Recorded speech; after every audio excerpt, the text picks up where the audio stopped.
Assalamualaikum warahmatullahi wabarakatuh. Perkenalkan, kami dari kelompok 4. Di sini kami akan mempresentasikan hasil pekerjaan kami dengan judul Alat Berat dan Alat Pendukung Pembukaan Jalan Baru di Jalur Lintang Selatan pada Pulau Jawa. Di sini, perkenalkan, nama saya Deni Kusmadani dengan NIM 3506010111648. Dan ada teman saya.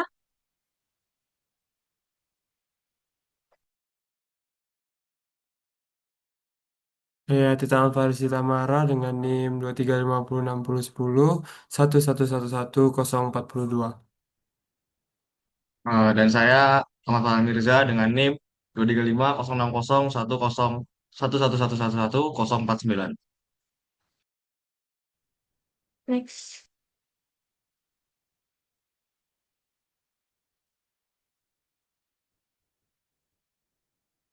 Next. Nah, untuk yang pertama, di sini kelompok kami memilih jalur lintang selatan karena pada akhir-akhir ini banyak berita yang telah ramai memberitakan bahwa jalur lintang selatan Blitar hingga Malang mulai dibangun pada tahun 2026 di bulan Juni. Pemerintah kabupaten juga menyiapkan dana sekitar 2 miliar untuk membebaskan lahan di sana. Pembangunan jalur lintang selatan pada ruas Ringin Rejo, Jolo Sutro adalah solusi akhir untuk memutus isolasi wilayah pesisir selatan. Selama ini, warga Donomulyo dan sekitarnya harus memutar jauh melewati medan terjal. Dengan tersambungnya jalan ini, akses ke pusat layanan kesehatan, pendidikan, dan ekonomi menjadi setara dengan wilayah perkotaan. Pembukaan jalan baru di hutan sendiri memiliki tujuan untuk membuka akses transportasi menuju daerah terpencil serta mendukung mobilitas dan pembangunan. Namun, kondisi medan yang berat seperti tanah labil, kontur yang tidak rata, dan semak belukar, serta akar pohon yang besar membuat pekerjaan sulit dilakukan secara manual. Next.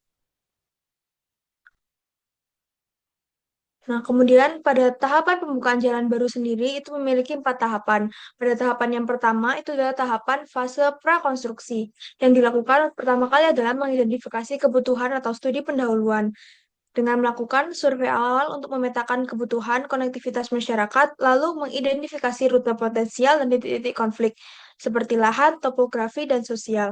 Kemudian melakukan studi kelayakan atau feasibility study, yang dengan pertama melakukan analisis teknis, meliputi topografi, kontur tanah, dan kondisi geologi, lalu analisis ekonomis, proyeksi biaya manfaat, multiple effect, lalu analisis lingkungan, AMDAL atau UKL atau UPL untuk kawasan perbukitan atau pesisir, lalu analisis sosial pemetaan warga terdampak.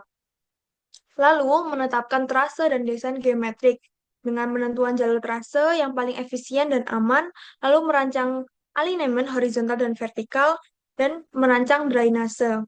Lalu melakukan perizinan dan regulasi. Biasanya untuk kawasan hutan, pengurusan persetujuan pinjam pakai kawasan hutan itu dari Kementerian LHK. Dan untuk tanah umum, penetapan lokasi oleh gubernur atau bupati, serta penerbitan izin lingkungan dan izin konstruksi. Lalu melakukan pengadaan dan pembebasan lahan. Dan yang terakhir adalah perencanaan anggaran dan pelelangan yang terdiri dari RAB atau penyusunan rencana anggaran biaya dan proses tender kontraktor pelaksana. Next.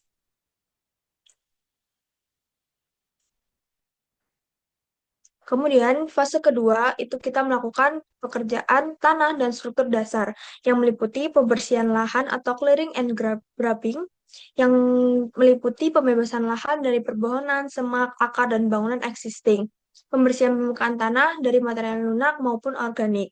Lalu kita melakukan pekerjaan galian atau timbunan, yaitu cut and fill, penggalian pada titik-titik bukit atau kontur tinggi, dan pengurukan pada lembah atau daerah rendah dengan tujuan untuk membentuk badan jalan yang rata sesuai dengan standar geometrik. Lalu melakukan pemadatan tanah dasar. Dan yang terakhir adalah perbaikan tanah dasar jika diperlukan. Next.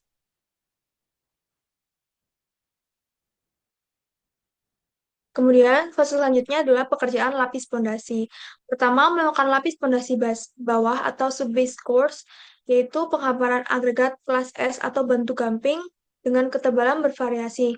Misalnya pada 30-35 cm, yang memiliki fungsi untuk mencegah naiknya air kapiler dan memperluas resapan.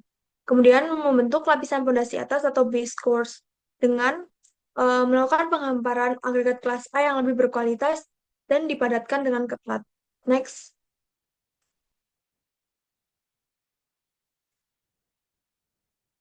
Kemudian tahapan selanjutnya adalah pekerjaan pengaspalan atau flexible pavement. Nah, di sini pertama kita melakukan pelapisan perekat atau prime coat atau pack coat yang memiliki fungsi untuk merekatkan lapis fondasi dengan lapis aspal di atasnya. Kemudian melakukan pencampuran aspal panas di AMP atau asphalt mixing plant dengan mencampurkan agregat aspal dan filler sesuai suhu dan takaran spesifikasi dan melakukan pengujian Marshall sebelum dilakukan pengiriman. Kemudian melakukan penghamparan aspal. Nah, di sini kita menggunakan lapisan AC base, yaitu paling bawah, dengan tebal kurang lebih sekitar 8 cm, kemudian lapisan ACBC, yaitu lapis antara, dengan tebal kurang lebih 8 cm, dan lapisan ACWC dengan lapis permukaan teratas, yaitu menggunakan agregat halus dengan tebal kurang lebih 4 cm. Dan yang terakhir melakukan pemedatan aspal dengan 3 tahapan awal, kedua, dan akhir. Next.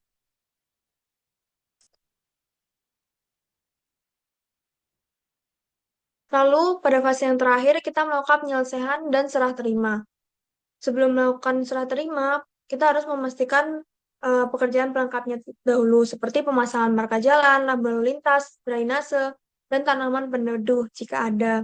Kemudian melakukan pengujian akhir dengan uji kelandaian geometrik, kesesatan permukaan, dan core drill untuk menguji ketebalan aspal aktual. Kemudian serah terima pekerjaan, biasanya serah terima pertama itu dari PHO, dari kontraktor ke pengguna anggaran, dengan masa pemeliharaan biasanya 6-12 bulan, dan melakukan serah terima akhir atau FHO.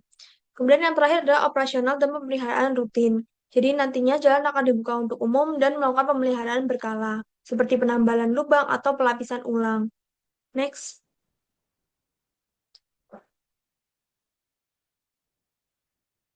Kemudian dari pembukaan lahan yang dilakukan sebelumnya, pasti di sini tidak bisa dilakukan secara manual dan tentunya membutuhkan alat-alat yang digunakan untuk membantu pekerjaan. Alat berat yang digunakan biasanya berupa bulldozer, ekskavator, dump truck, motor grader, dan kompaktor agar pekerjaan lebih efisien serta menghasilkan jalan yang kuat dan aman.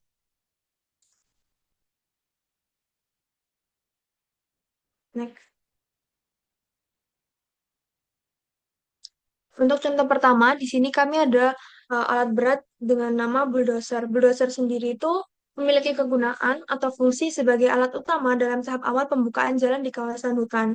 Biasanya, alat ini tuh digunakan untuk membersihkan lahan dengan cara mendorong semak, tanah, dan pohon berukuran kecil hingga sedang. Selain itu, bulldozer juga membantu meratakan pembukaan tanah awal serta membuka jalur akses agar alat berat lain dapat masuk ke dalam area proyek. Dengan tenaga dorong yang sangat besar, bulldozer sangat efektif untuk pekerjaan land clearing dan peralatan tanah kasar. Buat jenis bulldozer yang bisa digunakan itu ada dua. Yang pertama ada claw dozer atau roda rantai. Biasanya lebih cocok untuk hutan dan tanah lunak. Dan yang kedua itu ada wheel dozer, ada roda ban yang cocok untuk tanah keras dan area lebih stabil. Next. Nah, untuk kapasitas sendiri, kapasitas dorongan tanah itu bergantung pada ukuran blade yang digunakan. Namun, pada pelaksanaannya sendiri itu umumnya digunakan dengan blade dengan lebar kurang lebih 2,5 sampai 4,5 meter dengan kapasitas dorong tanahnya itu kurang lebih 3 sampai 15 meter kubik dorongan.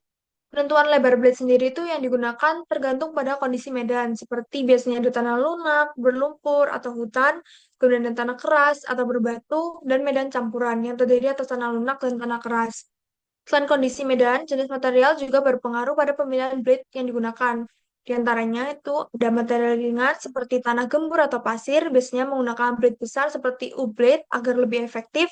Kemudian material berat seperti batu atau tanah padat, biasanya menggunakan blade lebih pendek dan kuat seperti S-blade yang lebih cocok. Dan yang terakhir itu pada material campuran, ada tanah, kayu, dan akar, biasanya menggunakan SU blade.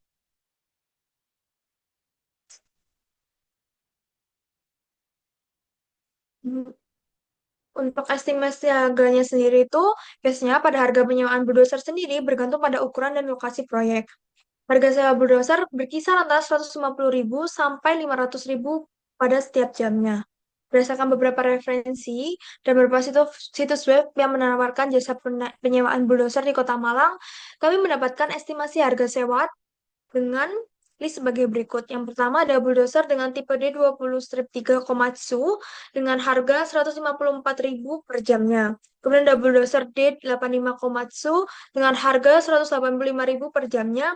Kemudian ada bulldozer D31 dengan harga 350.000 per jamnya. Dan yang terakhir ada jenis dozer D65 dengan harga 475.000 per jamnya.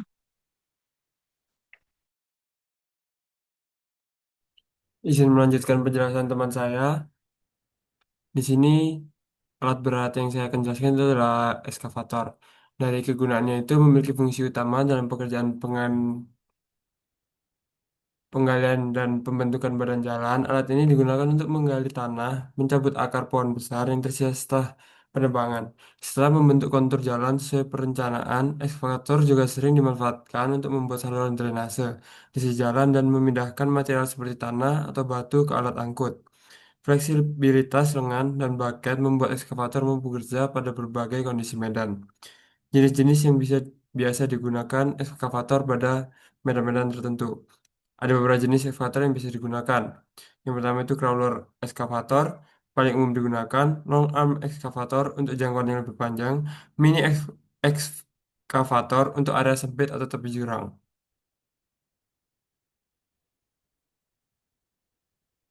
Lanjut ke kapasitas ekskavator. Kapasitas bucket ekskavator yang bisa digunakan untuk pembukaan lahan di area perhutanan berkisar antara plus minus 0,1 sampai 5 meter kubik dengan kemampuan gali 3 sampai 7 meter. Selain bucket, ukuran dari lengan ekskavator juga bervariasi tergantung dari kebutuhan dan yang umum digunakan antara 5 sampai 11 meter. Penentuan bucket dan lengan ekskavator bergantung pada hal-hal berikut. Yang pertama adalah jenis pekerjaan, yang kedua ukuran ekskavator, yang ketiga kondisi medan kerja, yang keempat stabilitas dan keselamatan alat. Lanjut ke estimasi harga. Untuk penyewaan ekskavator berkisar antara 250.000 sampai 500.000 per jam. Berdasarkan beberapa referensi, beberapa situs web yang menawarkan jasa penyewaan ekskavator di Kota Malang didapatkan estimasi harga sewa bulldozer sebagai berikut. Eskavator PC7578 seharga 375.000 per jam, eskavator PC200 seharga 475.000 per jam, mini eskavator dengan kapasitas 3 ton 600.000 per hari, eskavator medium 5 sampai 10 ton kapasitasnya 3.500.000 per hari, eskavator besar kapasitas lebih dari 20 ton 9.500.000 per hari. Lanjut ke alat berat dump truck. Di sini, dump truck berfungsi sebagai alat transportasi material dalam proyek pembukaan jalan. Kendaraan ini digunakan untuk mengangkut tanah hasil galian, batu maupun material timbunan dari lokasi pengambilan menuju lokasi penimbunan atau sebaliknya. Peran dump truck sangat penting karena mendukung kelancaran distribusi material sehingga proses pembangunan jalan dapat berlangsung secara efisien dan berkesinambungan. Lanjut ke jenis-jenis yang biasa digunakan dump truck pada lapangan adalah jenis dump truck yang umum digunakan biasanya adalah articulate dump truck atau rigid dump truck. Dari dua jenis tersebut, yang umum digunakan pada proyek pembukaan lahan adalah articulate dump truck karena lebih cocok digunakan pada medan hutan dan tidak rata. Kapasitas yang digunakan umumnya berkisar antara 5 sampai 30 meter kubik dengan daya angkut 10 sampai 40 ton. Pemilihan dump truck bergantung pada beberapa faktor seperti yang pertama, kapasitas ekskavator, yang kedua adalah jenis dan material yang diangkut, yang ketiga adalah kondisi medan dan jalan angkut, yang nomor empat adalah jarak angkut material, selanjutnya adalah target produktivitas proyek. Lalu estimasi harga penyewaan dump truck adalah sekitar well dump truck dengan kapasitas 8 ton itu 1.500.000, well dump truck dengan kapasitas 26 ton itu 2 juta rupiah. Lanjut ke alat berat motor grader. Di sini kegunaan motor grader berfungsi untuk meratakan dan membentuk permukaan jalan agar sesuai dengan desain yang direncanakan. Alat ini digunakan untuk mengatur kemiringan jalan sehingga air dapat mengalir dengan baik dan tidak mengenai permukaan jalan. Selain itu, motor grader juga berperan dalam tahap finishing badan jalan sebelum dilakukan pemadatan. Hasil pekerjaan grader biasanya menghasilkan permukaan jalan yang lebih halus dan presisi. Lanjut ke jenis-jenis yang biasa digunakan, ada dua jenis motor grader yang umum digunakan, yaitu grader standar dan grader dengan sistem kontrol otomatis. Perbedaan dari dua motor grader tersebut terletak pada pengoperasiannya. Grader biasa bekerja dengan sistem pengoperasian manual yang sepenuhnya dikendalikan oleh operator. Lalu sedangkan grader GPS merupakan grader yang dilengkapi teknologi sistem navigasi satelit dan sensor otomatis untuk mengontrol posisi blade. Lalu kapasitas grader tergantung pada lebar jalan yang ingin dibuat. Berkisar 2 sampai 3,7 meter dengan panjang blade 3 sampai 4 meter. Penentuan kapasitas grader yang akan digunakan ditentukan oleh beberapa faktor, di antaranya yang pertama, gaya mesin, yang kedua, panjang dan lebar blade, yang ketiga adalah kondisi material dan band, dan yang keempat, keterampilan operator dalam mengoperasikan alat. Untuk estimasi harga sendiri penyewaan motor grader adalah 600.000 sampai 1.200.000 per jam. Lanjut ke alat berat roller. Roller atau kompaktor berfungsi untuk memadatkan tanah dan lapisan agregat pada medan jalan. Proses pemadatan ini bertujuan meningkatkan kepadatan tanah sehingga daya dukung jalan menjadi lebih kuat dan stabil. Dengan sistem getaran pada drum, alat ini mampu mengurangi rongga udara dalam tanah sehingga meminimalkan resiko penurunan atau kerusakan jalan di kemudian hari. Jenis-jenis yang biasa digunakan ada tiga. Yang pertama itu single drum roller untuk pemadatan tanah, double drum roller untuk pemukaan agregat atau aspal. Yang ketiga adalah six foot roller untuk tanah lempung. Lalu di sini kapasitas fibroller bergantung pada ukuran roller yang digunakan. Pada umumnya ukuran roller berkisar antara 1,5 sampai 2,2 meter dengan gaya getar sebesar 5 sampai 20 ton dan kedalaman pemadatan 20 sampai 60 cm. Penggunaan roller biasanya dilakukan 2 sampai 3 kali pengulangan agar memastikan tanah di bawahnya cukup padat dan mampu menahan beban yang akan diberikan. Selain itu, tanah yang padat akan memberikan kestabilan dan kekuatan yang lebih baik serta mengurangi potensi pergerakan tanah. Estimasi untuk penyewaan roller di Kota Malang berkisar antara 300.000 hingga 400.000 per jam.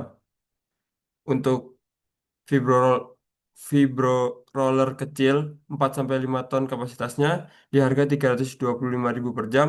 Fibro besar dengan kapasitas 15 sampai 20 ton di kisaran 400.000 per jam.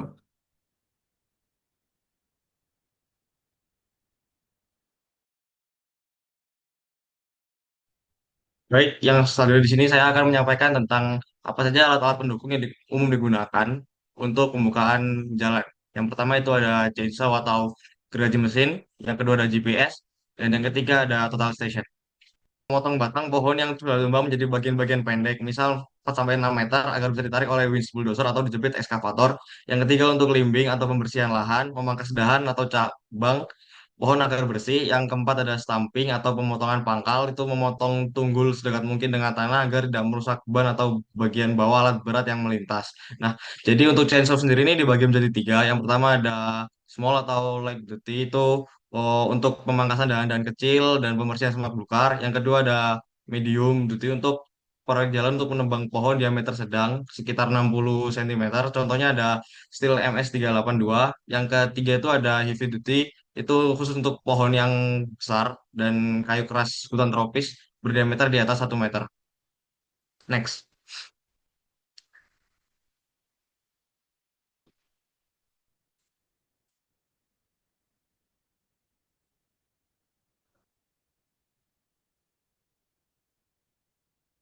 Nah, ini tadi untuk jenisnya tadi kan ada tiga. Yang pertama ada small, ada yang digunakan untuk kapasitas dengan kapasitas mesin 30 sampai 40 cc dengan panjang bar 12 sampai 16 inci. Yang kedua ada medium, itu dengan kapasitas mesin 50 sampai 70 cc dengan panjang bar 20 sampai 28 inci.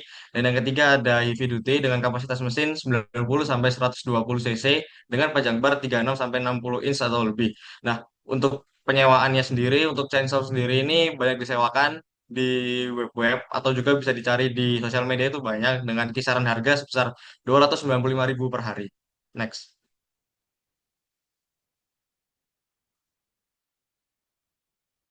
Nah, yang kedua ini alat pendukung lainnya itu GPS Survey Equipment. Nah, di sini tuh GPS itu mempunyai peran yang cukup penting untuk pembukaan jalan di hutan. Yang pertama itu untuk penentuan posisi, menentukan titik awal dan titik akhir jalan di tengah hutan. Jadi ini itu untuk menentukan trasenya. Dan yang kedua itu untuk navigasi operator alat berat atau tim surveyor ketika berjalan dalam koridor jalur jalan yang sudah direncanakan. Nah, yang ketiga itu untuk pemantauan atau pelacakan alat berat yang sedang digunakan selama proyek untuk memastikan apakah alat bekerja sesuai jalur, memantau jam kerja, dan mencegah pencurian unit di area terpencil. Nah, yang keempat itu untuk pemetaan. Ini khususnya untuk surveyor untuk mencatat titik-titik penting seperti sumber mata air, jurang, atau batuan besar yang bisa menjadi penghalang ketika membuka lahan. Nah, untuk jenis GPS sendiri itu dibagi menjadi dua. Yang pertama itu ada GPS handheld. Ini biasanya tuh GPS yang lebih sederhana. Ditentukan oleh tim survei menentukan jalur awal trase. Dan yang kedua itu ada GPS geodetik atau RTK digunakan untuk menentukan titik koordinat jalan secara sangat akurat. Next.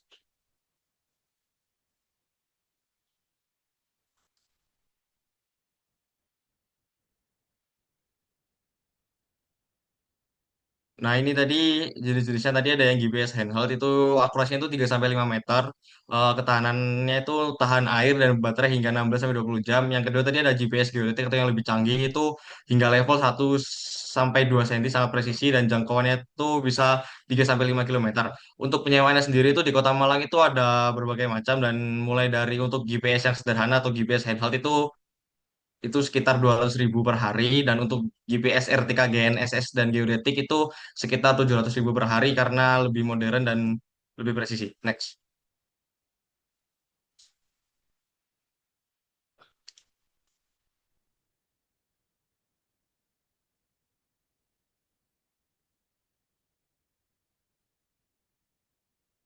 Nah, untuk yang alat pendukung terakhir yang bisa digunakan itu ada total station. Jadi total station adalah alat pengukur sudut dan jarak elektronik yang lebih jauh canggih daripada alat ukur manual seperti theodolite atau juga waterpass. Nah, eh, fungsinya itu juga untuk stake out, menentukan titik koordinat desain di lapangan. Yang kedua itu pengukuran elevasi. Jadi bisa mengetahui elevasi untuk jalannya biar sesuai dengan standar dan tidak terlalu terjal bagi truk. Terus juga untuk menghitung volume. Jadi menghitung berapa banyak volume tanah yang harus di cut and fill.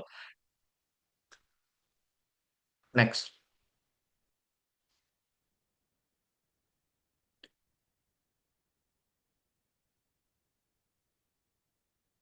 Nah, untuk kapasitasnya sendiri, jadi untuk total session ini mampu menembak hingga 500 meter tanpa prisma dan lebih dari 3.000 sampai 5.000 meter menggunakan prisma kaca dengan akurasi sudut yang sangat halus, biasanya mulai dari 1 hingga 5 detik busur. Nah, untuk yang ketiga itu total session ini mampu menyimpan data sehingga bisa menyimpan puluhan ribu titik koordinat di memori internalnya. Untuk penyewaannya sendiri itu dibagi menjadi dua. Itu yang pertama itu ada yang bisa menggunakan laser dan tidak menggunakan laser. Untuk yang tidak menggunakan laser itu sekitar 250.000 per hari dan untuk yang lebih canggihnya atau yang menggunakan laser itu sekitar 300.000 per hari. Next.